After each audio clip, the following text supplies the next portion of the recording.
Good afternoon, everybody, to the Jay Duke Show on the Horse Network, brought to you by Perfect Products. I'm Frank Madden. I'm filling in today for Jay. Jay's dealing with a battle with COVID, so all our prayers go out to Jay and hope that's a speedy recovery. But I'll do my best to fill in for him today. Today we've got some great guests. We have CEO of the USEF, Bill Moroney, joining us, along with Tom O'Mara, who's the incoming president who will be for the USEF, who will be taking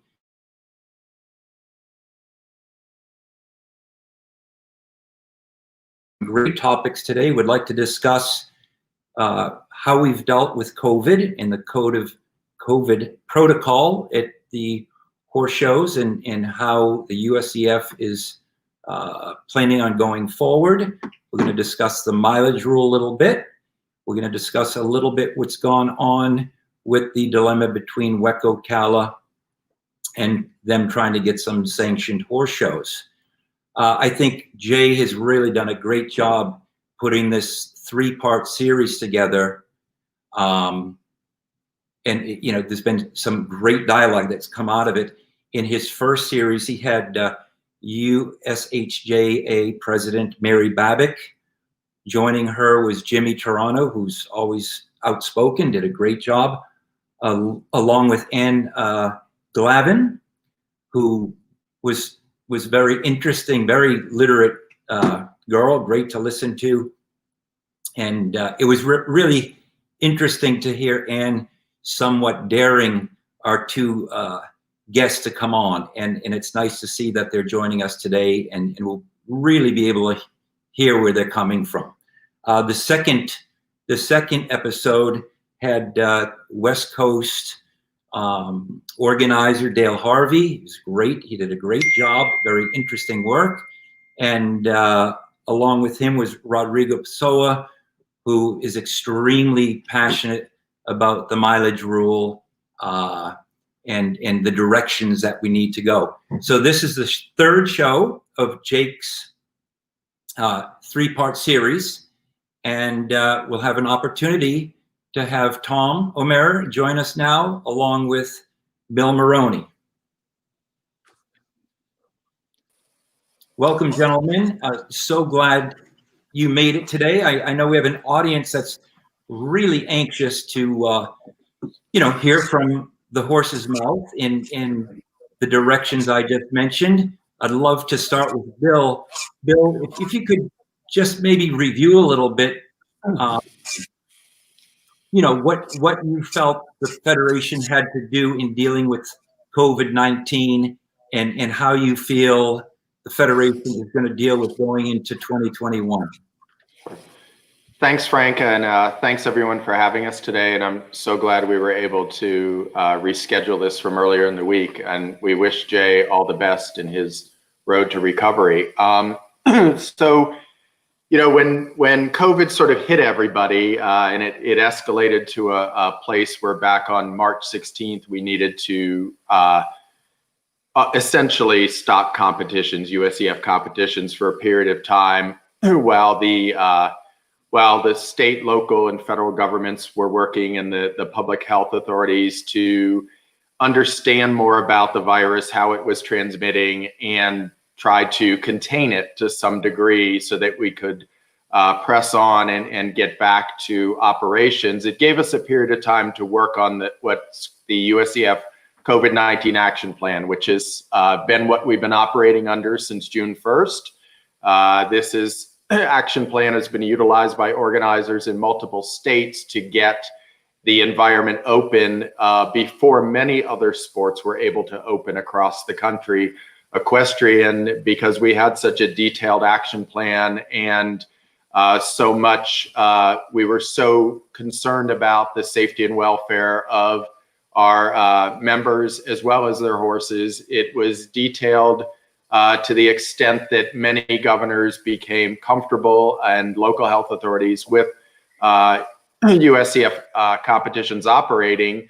And of course, as a community, we've had a lot of experience with with the transmission of viruses in our horses, from the vestibular stomatitis to equine influenza, et cetera. So we were well positioned to get our sport back open.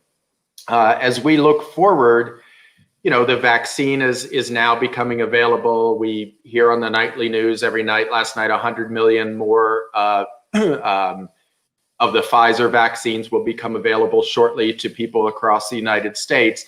But no one should think for a moment at this point that the action plan is going away or that it's not important to continue to operate under that action plan. In speaking to our medical officer, Mark Hart, as well as working with the CDC and World Health Organization, it's going to take about an 80 percentile level of vaccination of the population of the US to get to a point where restrictions are going to be able to be reduced significantly.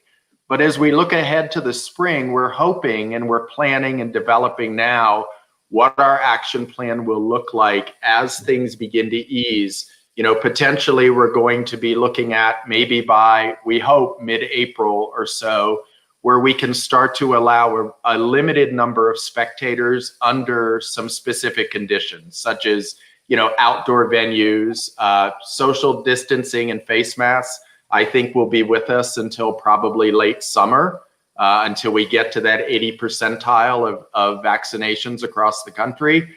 And it might be with us for the whole year, that particular components, because they are proven, along with frequent hand washing, et cetera, to be a couple of main ways to reduce the transmission of the virus.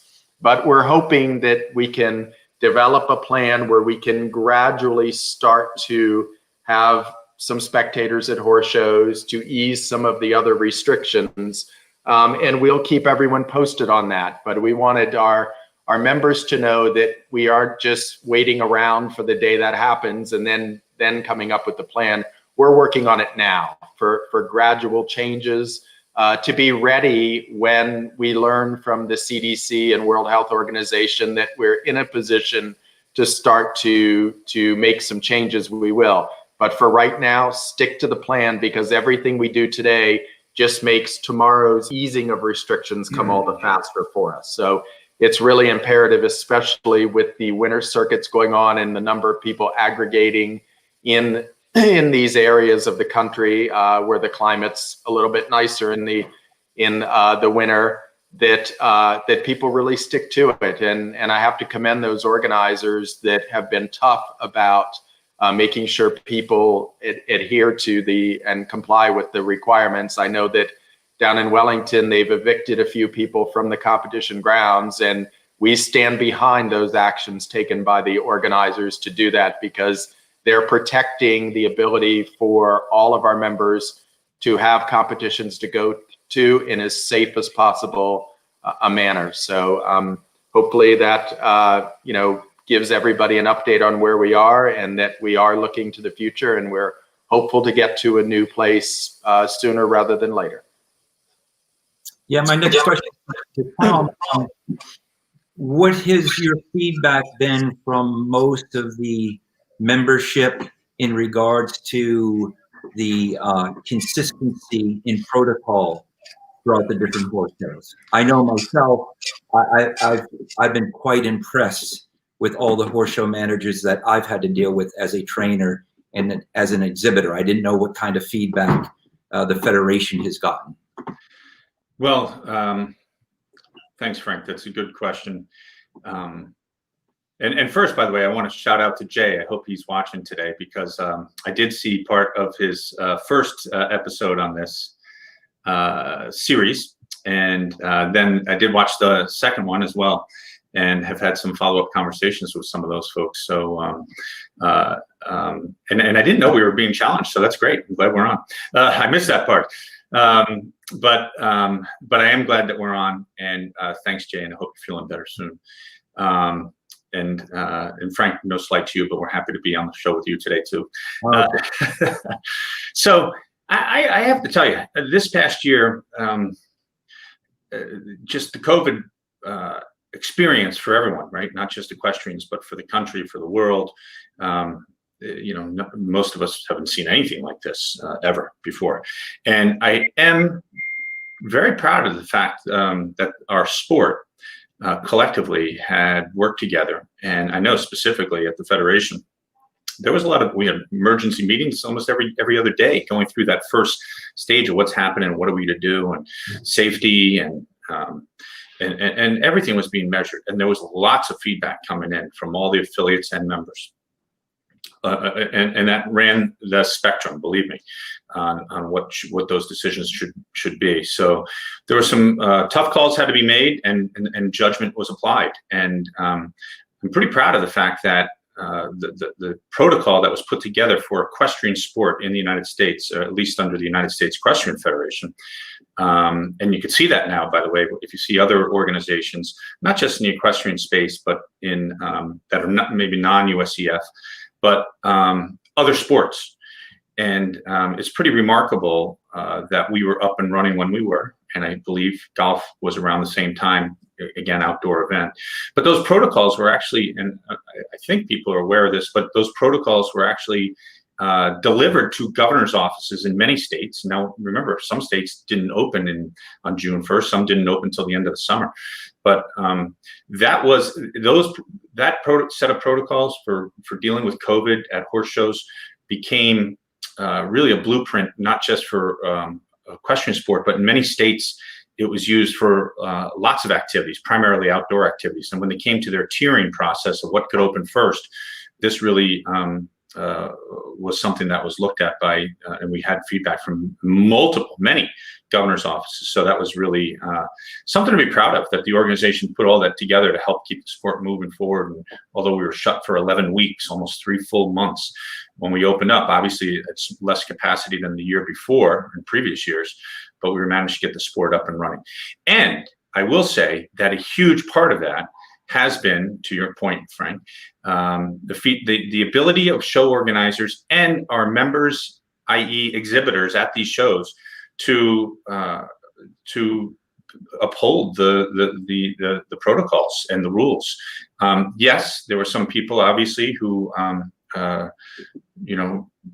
didn't want to do it, or whatnot, people who disagreed with the measures. And believe me, I was at a national championship, more than one I got to go to, and socially distanced, and people came up to me and wanted to know why this was happening here, and over that event, this rodeo event over there, they weren't doing it, or whatever it was. At the end of the day, we had more success maintaining the levels that we were at and increasing the number of shows that started to open up, because we showed pretty good discipline to sticking with that protocol. So the feedback, I think it's been phenomenal, and honestly, this only happened because of our sport, the people in it, and the organizers. So yeah, I know I heard some people were evicted down in Wellington, but it's because they're doing a great job. The bar is set. You have to abide by the rules, and if you don't want to, you're not going to be there. And we definitely, as Bill said, back that. So that's very important. But for the most part, it's been great cooperation and collaboration of everybody in our sport. So I'm really proud of that. Well, I got to say, when this became obvious to me that this was becoming a big deal, the phrase that kept coming out of my mouth is, we have got to be ready to go into survival mode. And I think you guys were thinking the same. Definitely. And when you think of our industry as a whole, the trainers, the grooms, the breeders, the people that leased and bought horses, that, they're sitting on the sidelines just saying, not only do they spend all this money for investment, I'm having to maintain it now and not be able to use it. And I really applaud all our exhibitors, our horse show managers for being so quick and nimble, and in our federation as well for being quick and nimble to pull the year off that you did. Bill, I thought you were terrific to work with, getting the junior 100 finals moved to Michigan. You and I had a conversation, and I kind of pled to you. I said, look, Bill, there's people with these expensive horses that they bought and leased, and you guys made things happen. So hats off to you. It was great. Thanks, Frank. And Frank, it's interesting. It's not just responding to the crisis and going into survival mode, as you mentioned. We did discuss that often. I used to call it scorched earth. You just have to figure out if the worst happens, like how do we survive? And in my business career, that's happened a lot. And we always, and I'm here today, so we survived. But you have to, but one of the great things about, not a great thing, one of the things that has really come from this is we learned a lot about the flexibility and the nimbleness of our sport, and even of your viewers' federation, our ability to speed things up during this COVID crisis. And again, everyone may not be aware of it, but it definitely happened. And we didn't just do it this one year. What we did was we've actually been reviewing all of the things that we managed to do faster and quicker, sometimes within 2 weeks of a show, getting them ready. And we actually are applying that to a lot of the processes that, in normal time, we take this amount of time to get things done. And in an emergency, we realized we could get them done faster. So when normal times come back, we're not just going to go back to doing them in the old time. They're going to all be done. And it's something that was a positive that came from, for the federation, for the members' federation, that they may not be aware of. And we haven't done it yet, but that's our goal. We learned that ourselves. So that's a beautiful transition, Tom, in our next topic. And that is, what have you guys learned through this COVID situation that will help us to get through the discussion about mileage rule? I know, Bill, you're on a task force that I'm on, the calendaring task force that has been meeting for several Mondays. We've got a great group of people. You're on it. I'm on it. Ali Mia Friesian's on it. Michael Stone. So it's a real brain trust of people. And, I'd love for our viewers to hear a little bit what your perspective is, having gone through the COVID changes and how it might apply to mileage rule or mileage changes. Sure. So I think the biggest thing we learned is we all got comfortable communicating in the virtual environment like we're doing today. It was forced upon us, and those of us that maybe live in the past. I'm a paper kind of guy. I've learned to cut down less trees. I've learned I like in-person meetings. I've learned to deal with the virtual environment. But what it's done is be able to bring different groups of people together on specific topics and have a useful, productive meeting, and typically, people are, because people, to start with, are maybe a little less comfortable in the virtual environment, they pay greater attention to the task at hand, and they want to participate. So they've done their homework, they've read the information before the meeting happens, and they know we have limited amount of time because there's a lot of meetings that have to happen. So it's created a new process that provides better feedback and better solution-based feedback. In my mind, I think there's been an exchange of some truly great ideas, and actually I spent much of the morning compiling those ideas that we've received following our first of the 3 webinars we're doing on calendar management. Some people have submitted concepts and ideas and opinions to our competitions task force at usef.org email, which is great because we're monitoring that on a daily basis, and using that information as well as what came out virtually in summary form, as well as the individual submissions the other night on the USHJA Monday meeting, to formulate some of the topics, and you see the opinions of people, and you see the thought process sort of coalescing around maybe about 8 to 10 different ideas about how the environment could be better managed. And so now we'll have some topics to put in front of our USEF competitions task force that Tom will be repopulating around our annual meeting time in a couple of weeks. They'll have a list of things to look at and some feedback. Also, in that process of that task force, we'll be having each member of that task force take responsibility for meeting with different constituents groups to talk about some of the ideas that have come forward to get further feedback. You know, it's what I think people have also learned is that it's important to explain the why behind what they're putting forward. So when they give feedback, if somebody says, look, I think, here's an example. We had somebody respond and say, I think mileage should expire after a certain period of time. And they didn't just send that. They went on to say, here's some reasoning behind it. It gives somebody an opportunity to come into the environment with a certain amount of assurance that if they're producing a good product, they're going to be able to stay there longer than just 1 year.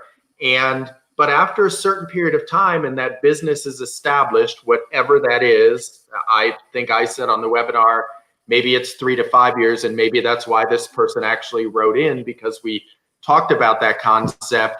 They explained that they felt it would give somebody time to get up and running in an environment where they didn't have to have that constant look over their shoulder that somebody else was going to come into the environment at the same time. But then once they had established themselves to a certain extent, that mileage would disappear for them and they would still be able to be in the environment. It was an interesting concept. And what I liked about what the person sent us is they sent us the reasoning about how they came up with that idea and why they think it would be additive to the environment. You know, I think we're starting to see that in some of the information we got the other night. Frank, you probably had a chance to look through as well. We were starting to see the why behind the concept, the reasoning. I think this is a good idea because of A, B, and C. Right. You know, a lot of people talked about, a lot of feedback's been, I think another competition should be allowed in the environment, you know, when A, B, C, and D, any one of those occurs. Great, excellent. That's great feedback. I think some of the feedback we're getting, we already have a mechanism with mileage exemptions for those very things to happen. But it's great that people are focusing on the issues, thinking about it, and not just sort of responding without really thinking through the topic they're responding about. So I think COVID's kind of forced us to do business a different way, and it's working out really well. And I think we'll see part of those things stay with us going forward. You know, it's a lot easier to get these things done that way. And I also think, Frank, the feedback from members has been broader. So I think kind of from the COVID environment, you know, everyone didn't show as much as they were. Everyone still is involved with their animals. Everyone's still thinking about their sport. And I think that's something that was a little bit different this year than most. Was the feedback has been a lot broader, a lot more people, you know, speaking their minds, and a lot of great ideas are coming forward. So we're trying to, you know, funnel those, you know, so they can be handled in a way so we can handle a couple of them instead of all of them at one time, but start to prioritize them and work through them. And that's what's happening. And I think I mentioned it on another talk, but yeah, even with the competition task force, you know, there'll be these subgroups that will be formed and brought together to bring in their opinion to each of the people on the task force, because we can't have everyone on the task force, but we want all the input into the task force. And then the really important thing, which I think today's, you know, electronic world, or how we communicate today, the new way of doing business will be, we'll be able to have a better feedback loop on the information. That's the goal. So it's not like people are going to go sit in a back room and come up with new things and come out and say, okay, here's the new plan, or here's the new sets of this, or here's the new set. You know, I think they'll be like, here's what we think. Here's a lot of the ideas that come, you know, and we're working on them, and we think these make the most sense or not, and get a second wave of it, you know, as it moves through the process. And we have time to do that now, and the ability to do that. So that's what I really look forward to.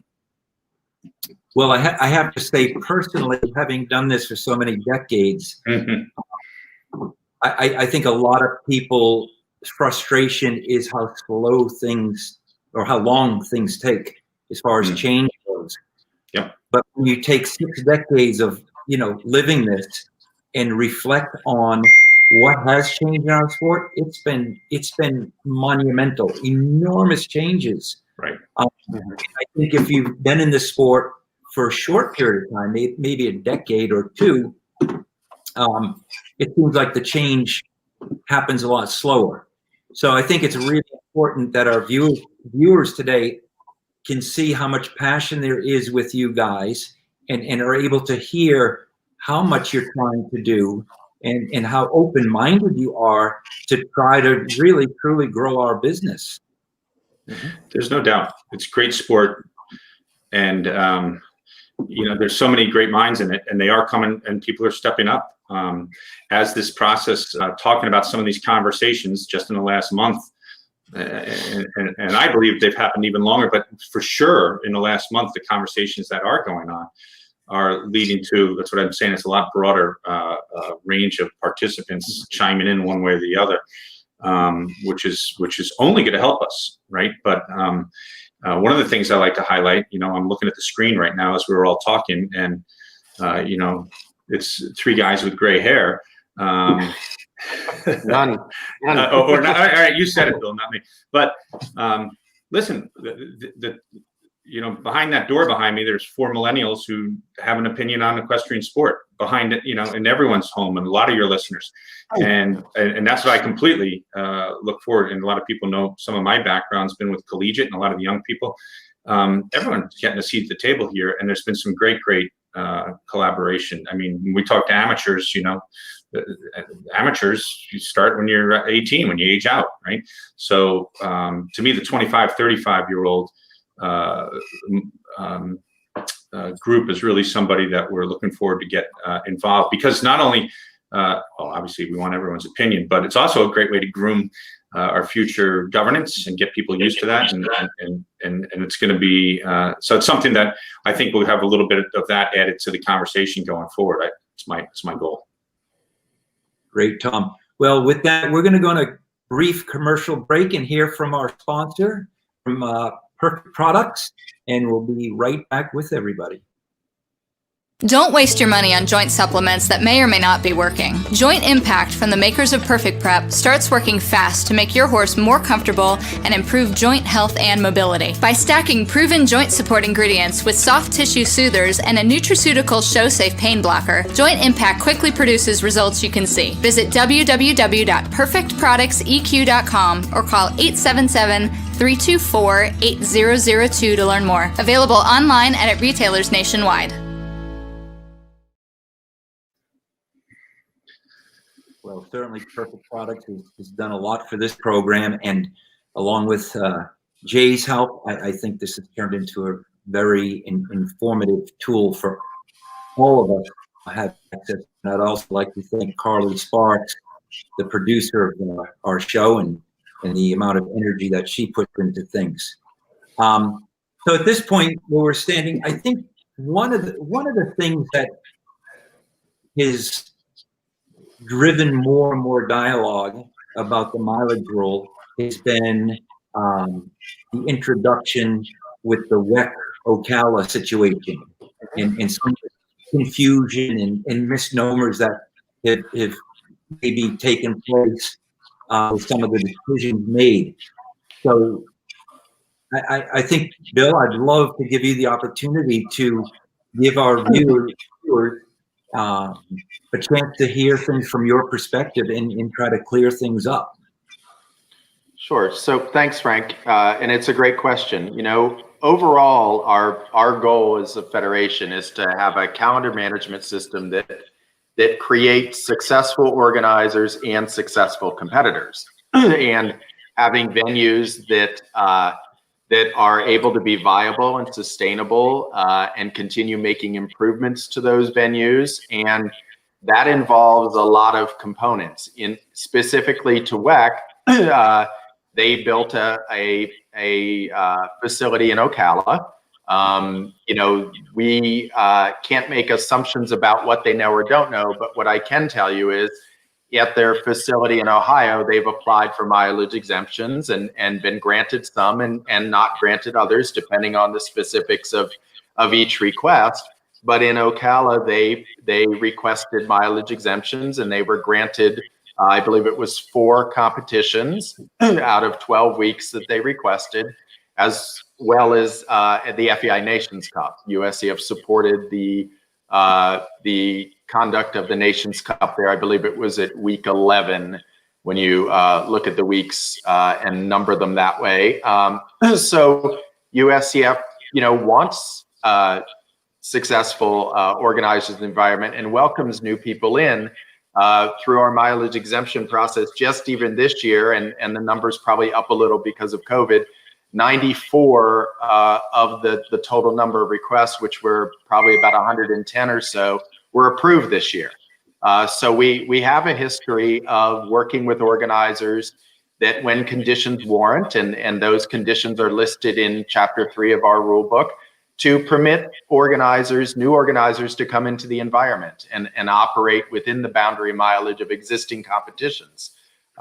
We are continuing to still have dialogue with the WEC organizers. And, I think everybody's goal is to, both WEC and USEF, is to provide great environments for competitors and great products. But we also have to make sure that new venues are up to the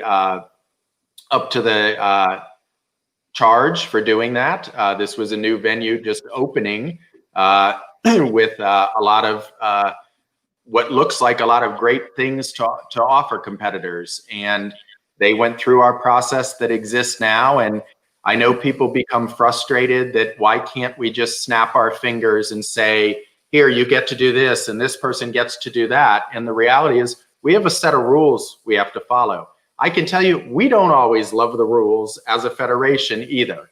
But the reality is it is our job to follow the rules. And that's what was done in this case through the process. And so hopefully we'll continue forward. They have some licenses for other events this winter and some different disciplines, dressage and then eventing in the spring, early summer. And they have licenses at their Ohio venue. And hopefully we'll be able to work out a situation in Ocala going forward. Well, I think in any of these situations, when you have the amount of growth that our sport and industry has had over, the last 5 or 6 decades, it's enormous. And, lots of things change. The density changes in different areas. Just amazing to me how much different our migration is today than when I was a child. The Northeast, such a hub of the top horse show. Now we have this Route 75 corridor that seems to be the migration of our exhibitors at the higher end. And I don't want our viewers today to think that we're talking just high end. I think there's just as much interest at the lower end of our sport and entry level of our sport as the high end. But my point is the change that has taken place is going to require new dialogue. And that's the whole purpose, I think, of today's webinar. Tom? Yeah, sure. And calendar management isn't just, the situation happening in Florida is not just happening in Florida. We have situations that are similar in California going on as well. So there's a lot of challenges that come with calendar management. Ideally, we'd all live in a world where we never had a crisis because we were always able to outthink what was coming next and plan for it and deal with those challenges up front. And maybe, hopefully, that's where we'll get as we evolve as a community. But to your point, Frank, we need to make sure that at the same time as we're looking at the situation in Florida and California, where it's more towards the high end of the sport, as you said, that we're making sure that those people at home, those people that don't travel to winter venues, because there's a phenomenon related to the weather that occurs in the southern areas of the countries, and it drives migration, as you said. But there's also a lot of people that, for whatever reasons, don't have an opportunity to leave home. And we've got to make sure that they have something of value for them as well at home. And so as we look at this whole makeup of the calendar, we've got to remember that there's the number of people that actually travel and migrate is somewhere around 10 to 15% of our membership at the most. You've got another 80 to 85% of the membership that aren't migrating anywhere. And we've got to make sure that they have what they need as well. So it's not just looking solely at one or two issues. Yes, the Florida, California issues are very important, but also it's very important to make sure that we're serving the needs of all of our members in all the different areas. And I think you or Tom said a few minutes ago, there's a little bit of an issue of geography here. You know, density is very important. When you leave the winter circuits and everybody goes home, density actually changes quite a bit. So what's the number of competitors that are interested in participating at a USEF event in the state of Oregon or the state of Washington is considerably less than the state of New York or New Jersey or Southern California. So then it begs the question, do we need to look at, as we've done a little bit with the mileage portion of the licensing rules, do we need potentially different mileages at different times of the year related to the migration patterns and density of available competitors in those areas? That's a critical element of what we're looking at as well, because that can vary. Right now in Florida, we did this maybe about 8 or 10 years ago, where we changed the mileage in the first trimester from 250 to 225. And that actually created an opening for competitions in Aiken, South Carolina to occur all winter long, which is a moderately temperate climate. You might be a little chilly there every now and then, but it created an ability for somebody to run a circuit and people to be able to stay closer to home, you know? So I think I always look at these moments as not being as negative as they can be portrayed by people, but great opportunity to advance our sport and to move forward and make sure that we are all operating with a set of rules that are relevant to where our environment is and have the flexibility to where our environment might need to go, that allows us to be more nimble and be more flexible. That's a huge thing coming out of COVID. You know, yeah, COVID is a worldwide tragedy, actually, in the number of people whose lives have sadly been lost to this virus and to the actions people have taken. But at the same time, it is, for a federation, for us, we've approved 650 modifications to rules related to submission of applications and timelines and things like that to be more nimble. It's taught us that we need to build flexibility into every process we do to the extent possible to allow us to move with the environment in a more efficient manner and not be, you know, restricted so much by our rules that to people's, you know, to the appearance to our members, it takes forever to move 1 foot. We've learned that we can move much quicker, much faster due to this pandemic. And as Tom said, we're going to apply some of those principles to how we write rules and rewrite some of our existing rules going forward. And I think there's an important part about mileage as a rule set, which personally, I don't like the term mileage. I mean, that was what was applied to it when that was the sole criteria, the distance between 2 points, and that is no longer the sole criteria. There are many criteria. In fact, I've heard people say there's too many criteria. On Jay Duke's show, last one, I think it was Dale mentioned, you know, one of the criteria is, you know, for the better interest of the sport. So the federation could do whatever they want, which is not entirely true either, obviously. But there's a lot of criteria that can apply. But what I think is important, besides the set of rules, which definitely are always being reviewed and continue to be reviewed right now. But what I was highlighting before is really important. This is something I've learned from this past 6 months of COVID and adjusting to rules and horse shows and exemptions is the process. And the process, and having people talk about transparency in the process. And one of the things we hear a lot from exhibitors and show organizers is consistency, right? So you hear about this, forget about equestrian sport. There's a set of rules, and it appears that certain people break a law and go have X amount of time, and some other people break a law and have a different set of time. And depending on where they are, what state they are in, or whatever, there's a lot of different, if things aren't applied consistently, that adds to a lot of the confusion and the issues with rules. So what I believe is really just equally as important as a review of the rules as written are the processes and the timing of the processes. I think I looked at, and we'll take a mileage exemption request for example. When someone applies for that, and there's a whole set of stages that exemption request goes through until it gets to a final determination one way or the other.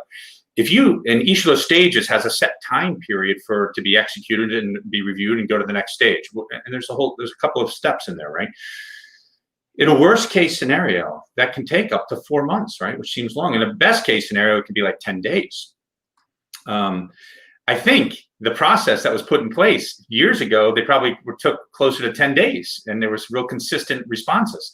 Now, as the stakes are much higher, and as you said earlier, Frank, our sport has changed a lot.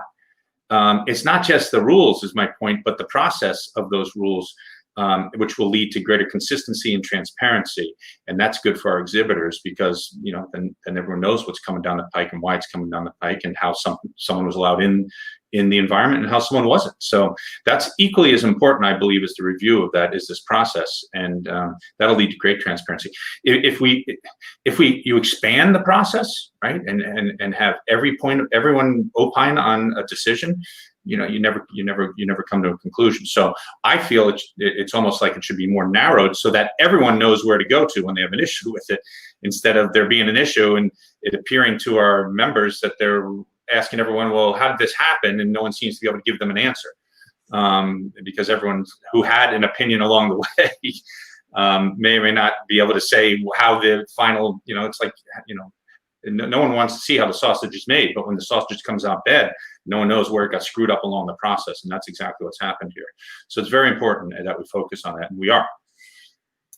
Tom, one of the questions that has come up recently is, what happened with those 4 shows that were granted to WEC along with the Nations Cup that they were given, and why those dates were revoked, and their new affiliation with the Snaffle Bit Association, and how that might affect them as exhibitors.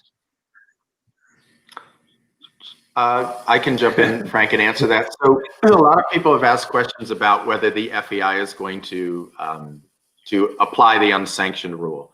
We thought that they would make a decision a couple of weeks ago, and they decided they wanted a little more time and a little more information before they. Could I jump in could you just explain to our viewers what the unsanctioned rule is? Some might not know what exactly it means. Sure. So the FEI has a rule that if you attend a competition that they consider unsanctioned, and that the NF considers unsanctioned as well, that if you are an FEI registered athlete, a registered owner, or a licensed official of the FEI, that you may face a penalty of up to 6 months prohibition from competing in FEI events if you've participated in an unsanctioned event. Before an event, in order not to have anybody inadvertently get themselves in trouble, part of the rule is that there has to be at least a 7-day notice of what events are considered unsanctioned, and those are posted on the website. So people right now who are worried about that, the rule is not in place, and if the FEI chooses to put it in place, it will be at least 7 days notice before any competitions would be considered unsanctioned. So with regards to the 4 weeks that were licensed, in actuality, the World Equestrian Center organizing committee actually declined utilizing 2 of those 4 dates, and then put out a prize list that incorporated the USEF dates and 10 unrecognized dates together, operating under a different organization that and basically mixed them together, and had said on a couple of occasions that you won't know the difference. Well, USEF has a framework of rules and policies that have been created over years and years of expertise from volunteers, from staff, from medical personnel, from veterinarians, et cetera, that make USEF competitions safe as possible for you and your horse, protect your safety and welfare, have been tried and true. We've had many challenges in court systems about these rules, but they create the framework of organized sport. And so by combining all of that together, actually WEC chose not to utilize 2 of those licenses. We felt that there was the safety and welfare of horse and human were vital to us. I am not a member of NSBA, so I'm not going to comment on what they do or don't do.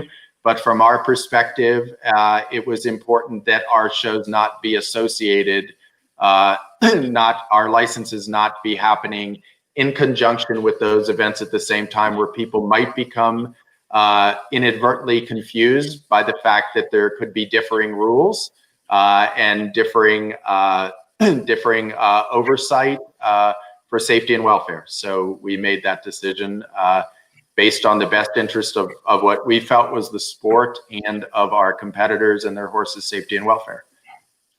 That's others may not agree with that decision. We realize that, but that is a decision that the Federation felt was right at this time for our sport. And I think, these are situations that we're going to run into as our sport grows. And I think these are bridges you cross. I know the FEI had the same issue with the Global Champion Tour. And they seemed to come to a conclusion that really was good for both entities. So I was really happy to hear that you said you had dialogue going on with WEC, and it sounds like at some point there'll be resolution to it. I think the worst thing is for our membership to think that it's an adversarial kind of situation. I think it's important for people to hear what you have to say and really get it from the horse's mouth. I think everybody wants to do what's in the best interest of the sport, and as you said, these kinds of discussions can be difficult, and at times, and there's times where they can be sensitive, and there are parts we can comment on and parts we can't comment on, and that might be considered by some as being non-transparent, but that's the way business operates. Is sometimes there's information going back and forth that needs to stay between the parties until a resolution is achieved. Well, I personally appreciate your candor. I hope most of our viewers feel the same way. And I think everybody sees a facility like that as being maybe one of the best in the world and one of the best in North America. And they get a little anxious and frustrated not being able to use a new toy per se. Sure. I've been chairman of competition standards for a few years, and that's a frustrating position to be in. And I hear from the lowest levels of our sport to the highest levels of our sport, people are dying no matter where they fall in that category. They want good standards. Oh yeah. And the other thing I've noticed, being in this situation, standards are one thing and experience is totally different. And there are real convoluted lines when it comes to the two. So there's a lot. You're exactly right, Frank. The amount of things that have been suggested regarding calendar management. That's the term I like to use. that stem from people's unhappiness over what is happening in Ocala right now, I guess we could say, is it's good. We're going to have those conversations about the calendar management rules along a lot of different variables. There's so many different things that have to be looked at. Are the rules the same whether you own the place or you rent the place? Are they the same? What are those standards? That's right. That's what comes up left and right. Right now, the set of standards, and it was great because I think I mentioned this on one of a call that Bill and I did previously as well. And I had a show organizer call me and say, wow, I heard that. You're right. When you build something to a standard, these are physical assets. They start to deteriorate immediately. So how do we maintain that, stay at that, even during a 1 week show or a circuit?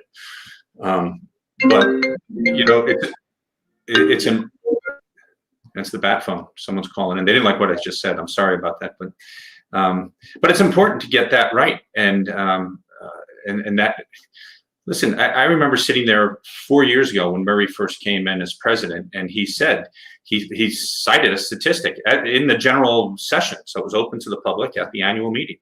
And it was about the number of sanctions against show organizers.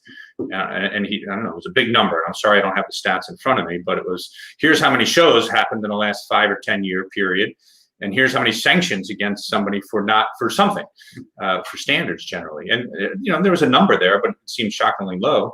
And either we weren't checking enough or the bar was too low, right? And that's what Murray said. And I don't know if our members all realize this or your viewers, but we didn't have a compliance department at the time. And Murray put that into place. Now, a lot of things have happened over the last couple of years with our ability to grow certain parts of our organization. And our plans for that were to be much further ahead than where they were going into the COVID year. And then that certainly set it all back a little bit. And that's why we've reached out to people and said, you are the eyes and ears, and we need to hear back. And in fact, I've gone to our website. I know right where it is. It's in every member's dashboard.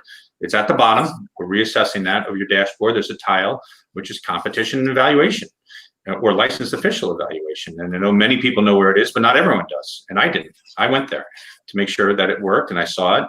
And guess what? People are sending things in. In fact, we had a survey we sent out during our competition conversations talk a couple of weeks ago with Bill and myself. And Frank, 75% of the people said that they would be willing to fill out, forms after every an evaluation after every one of their competitions.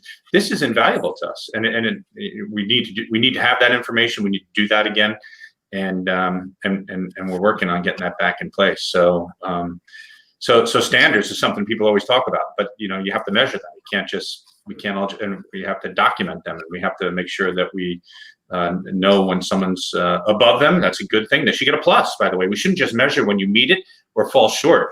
And by the way, I have studied this in Europe a little bit. You actually get extra points when you exceed things.